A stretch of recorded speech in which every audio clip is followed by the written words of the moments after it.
Hello दोस्तों, Dalip Hindi shorthand classes में आपका हार्दिक स्वागत है। दोस्तों, आज की डिक्टेशन पहले 80 शब्द प्रति मिनट की गति से बोली जाएगी और फिर इसी डिक्टेशन को 100 शब्द प्रति मिनट की गति से बोला जाएगा। डिक्टेशन स्टार्ट करते हैं 5 सेकंड बाद।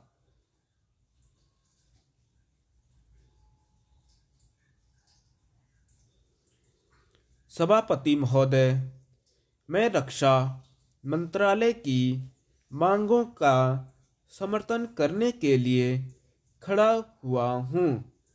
वर्तमान घटनाओं से पता चलता है कि संसार का हर देश अपनी सुरक्षा के बारे में चिंतित है और उसके लिए हर प्रयत्न कर रहा है।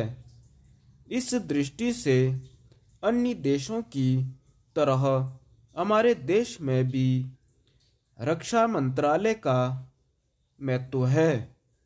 मुझे इस बात की खुशी है कि जहां अन्य मंत्रालयों की उनके पिछले साल के कामों के बारे में काफ़ी आलोचना हुई है, वहाँ इस मंत्रालय की कम आलोचना हुई है।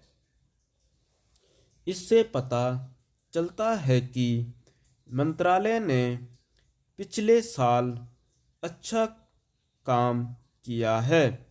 मोटे तौर पर किसी भी देश की सुरक्षा नीति का लक्ष्य यह होता है कि दूसरे देशों, खास तौर से पड़ोसी देशों के साथ मित्रता के संबंध स्थापित हों और हम एक दूसरे के मामलों में हस्तक्षेप न करें।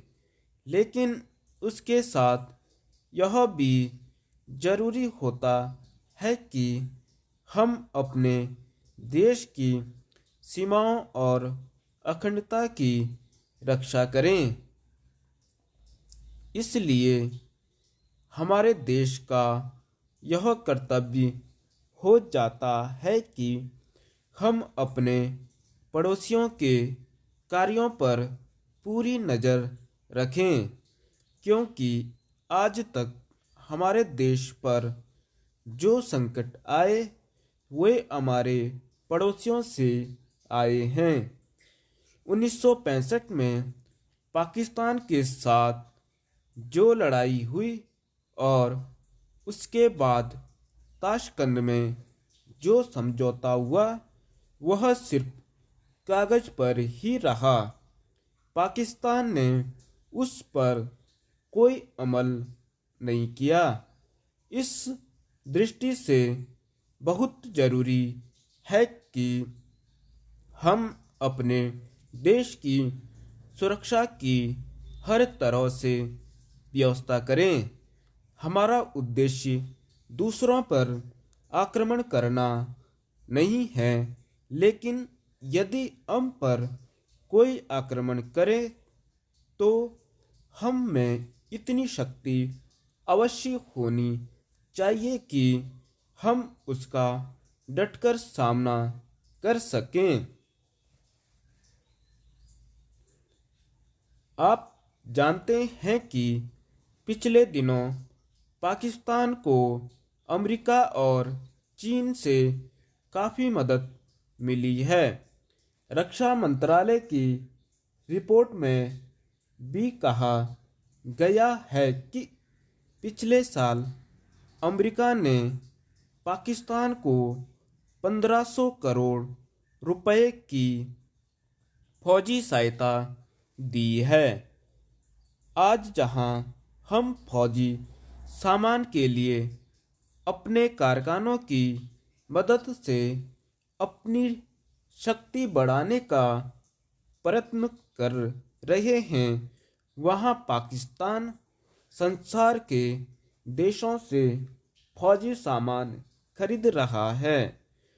अपनी नीति के कारण वह सब देशों से लाभ उठा रहा है। मेरा सुझाव है कि हमको भी अपनी शक्ति बढ़ाने के लिए संसार के अन्य देशों से अधिक फौजी सामान खरीदना चाहिए। आज तिब्बत की सीमा पर चीन की 1.5 लाख फौज खड़ी है। सभापति महोदय, प्रतिदिन छोटी मोटी झड़पें होती रहती हैं। हमारी फौजें बड़े उत्साह से उनके मुकाबले में खड़ी हैं। उनके हौसले बहुत ऊंचे हैं, लेकिन हमारी सरकार का भी यह कर्तव्य है कि उनके हौसले को कभी गिरने न दें। उन्हें हर तरह की सुविधा प्रदान की जाए जिससे उनका आत्मविश्वास बढ़े। मैं मंत्री महोदय से अनुरोध करूंगा कि सरकार अपनी नीतियों के प्रचार का काम ठीक प्रकार से अपनी फौजों से करें। उनको अच्छे अच्छे हथियार दें। अनुसूचित जातियों और आदिवासी जातियों के आयुक्त ने जो अपना प्रतिवेदन प्रस्तुत किया है, उस प्रतिवेदन को देखने से यह प्रतीत होता है कि इसको तैयार करने में उन्होंने बहुत परिश्रम से कार्य किया है। इसके लिए मैं उनको और उनके सहयोगियों को धन्यवाद देता हूँ, परंतु साथ ही साथ इस प्रतिवेदन के संबंध में कुछ आवश्यक निवेदन भी करना चाहता हूँ। पहली बात तो यह है कि इस प्रतिवेदन को देखने से ऐसा प्रतीत होता है कि इन कार्यों के लिए जिस धन का उपयोग होता है वह 3 साधनों से उपलब्ध होता है। केंद्र सरकार द्वारा, राज्य सरकारों द्वारा और कुछ गैर सरकारी संस्थाओं द्वारा। प्रतिवेदन के अनुसार जितना धन इन कार्यों पर व्यय करने के लिए दिया जाता है, उतना धन पूरी तरह से व्यय नहीं हो पाता। मैं यह नहीं कह सकता कि आवश्यकता से अधिक धन दिया जाता है या कार्यकर्ताओं को वह धन प्राप्त ही नहीं होता, जिसके कारण से वह बिना खर्च हुए बच जाता है।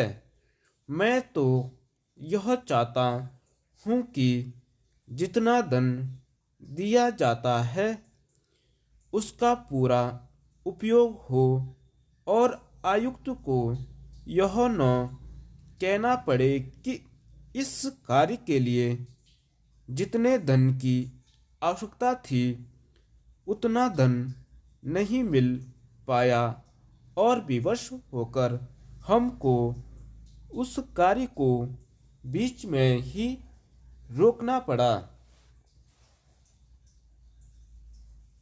जहाँ तक राज्य सरकारों का संबंध है, बहुत सी राज्य सरकारें अभी तक इस कार्य में असावधानी से काम ले रही हैं और इस कार्य की उपेक्षा की दृष्टि से देखती हैं। आयुक्त ने इस बात की शिकायत की है कि बहुत सी राज्य सरकारों ने अनेक पत्र भेजने के बाद भी अभी तक अपनी रिपोर्ट नहीं भेजी है। मैं चाहता हूं कि सरकार इस तरफ निष्ठापूर्वक ध्यान दे। राज्य सरकारों पर दबाव डाला जाए कि वे इस दायित्व के प्रति सचेत हों और आयुक्त को उनके कार्य में पूरा सहयोग प्रदान करें।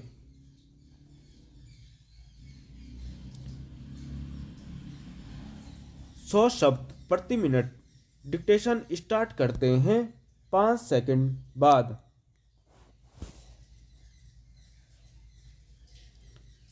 सभापति महोदय, मैं रक्षा मंत्रालय की मांगों का समर्थन करने के लिए खड़ा हुआ हूँ। वर्तमान घटनाओं से पता चलता है कि संसार का हर देश अपनी सुरक्षा के बारे में चिंतित है और उसके लिए हर प्रयत्न कर रहा है।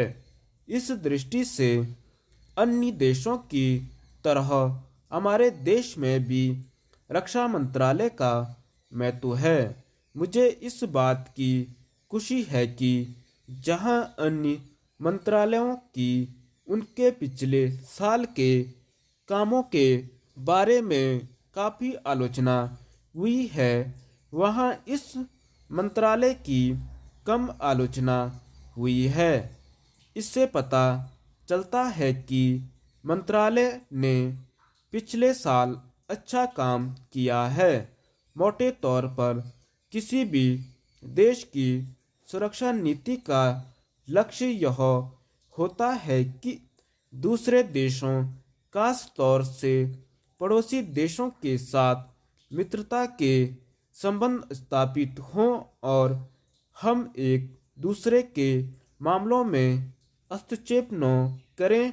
लेकिन उसके साथ यह भी जरूरी होता है कि हम अपने देश की सीमाओं और अखंडता की रक्षा करें।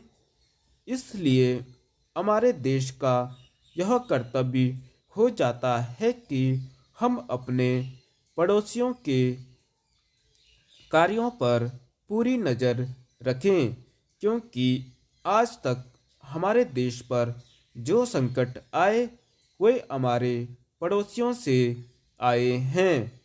1965 में पाकिस्तान के साथ जो लड़ाई हुई और उसके बाद ताशकंद में जो समझौता हुआ वह सिर्फ कागज पर ही रहा। पाकिस्तान ने उस पर कोई अमल नहीं किया। इस दृष्टि से बहुत ज़रूरी है कि हम अपने देश की सुरक्षा की हर तरह से व्यवस्था करें। हमारा उद्देश्य दूसरों पर आक्रमण करना नहीं है, लेकिन यदि हम पर कोई आक्रमण करे तो हम में इतनी शक्ति अवश्य होनी चाहिए कि हम उसका डटकर सामना कर सकें। आप जानते हैं कि पिछले दिनों पाकिस्तान को अमेरिका और चीन से काफ़ी मदद मिली है। रक्षा मंत्रालय की रिपोर्ट में भी कहा गया है कि पिछले साल अमेरिका ने पाकिस्तान को 1500 करोड़ रुपए की फौजी सहायता दी है। आज जहां हम फौजी सामान के लिए अपने कारखानों की मदद से अपनी शक्ति बढ़ाने का प्रयत्न कर रहे हैं, वहां पाकिस्तान संसार के देशों से फौजी सामान खरीद रहा है। अपनी नीति के कारण वह सब देशों से लाभ उठा रहा है। मेरा सुझाव है कि हमको भी अपनी शक्ति बढ़ाने के लिए संसार के अन्य देशों से अधिक फौजी सामान खरीदना चाहिए। आज तिब्बत की सीमा पर चीन की 1.5 लाख फौज खड़ी है। सभापति महोदय, प्रतिदिन छोटी मोटी झड़पें होती रहती हैं। हमारी फौजें बड़े उत्साह से उनके मुकाबले में खड़ी हैं।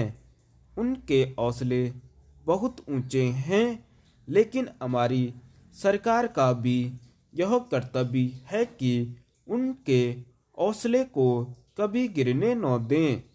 उन्हें हर तरह की सुविधा प्रदान की जाए जिससे उनका आत्मविश्वास बढ़े। मैं मंत्री महोदय से अनुरोध करूंगा कि सरकार अपनी नीतियों के प्रचार का काम ठीक प्रकार से अपनी फौजों से करे, उनको अच्छे अच्छे हथियार दें। अनुसूचित जातियों और आदिवासी जातियों के आयुक्त ने जो अपना प्रतिवेदन प्रस्तुत किया है, उस प्रतिवेदन को देखने से यह प्रतीत होता है कि इसको तैयार करने में उन्होंने बहुत परिश्रम से कार्य किया है। इसके लिए मैं उनको और उनके सहयोगियों को धन्यवाद देता हूँ, परंतु साथ ही साथ इस प्रतिवेदन के संबंध में कुछ आवश्यक निवेदन भी करना चाहता हूँ। पहली बात तो यह है कि इस प्रतिवेदन को देखने से ऐसा प्रतीत होता है कि इन कार्यों के लिए जिस धन का उपयोग होता है वह 3 साधनों से उपलब्ध होता है: केंद्र सरकार द्वारा, राज्य सरकारों द्वारा और कुछ गैर सरकारी संस्थाओं द्वारा। प्रतिवेदन के अनुसार जितना धन इन कार्यों पर व्यय करने के लिए दिया जाता है, उतना धन पूरी तरह से व्यय नहीं हो पाता। मैं यह नहीं कह सकता कि आवश्यकता से अधिक धन दिया जाता है या कार्यकर्ताओं को वह धन प्राप्त ही नहीं होता, जिसके कारण से वह बिना खर्च हुए बच जाता है। मैं तो यह चाहता हूँ कि जितना धन दिया जाता है उसका पूरा उपयोग हो और आयुक्त को यह न कहना पड़े कि इस कार्य के लिए जितने धन की आवश्यकता थी उतना धन नहीं मिल पाया और विवश होकर हमको उस कार्य को बीच में ही रोकना पड़ा। जहाँ तक राज्य सरकारों का संबंध है, बहुत सी राज्य सरकारें अभी तक इस कार्य में असावधानी से काम ले रही हैं और इस कार्य की उपेक्षा की दृष्टि से देखती हैं। आयुक्त ने इस बात की शिकायत की है कि बहुत सी राज्य सरकारों ने अपने पत्र भेजने के बाद भी अभी तक अपनी रिपोर्ट नहीं भेजी है। मैं चाहता हूँ कि सरकार इस तरफ निष्ठापूर्वक ध्यान दे।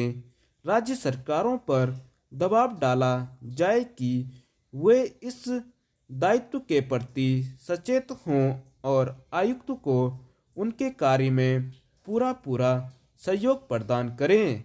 धन्यवाद।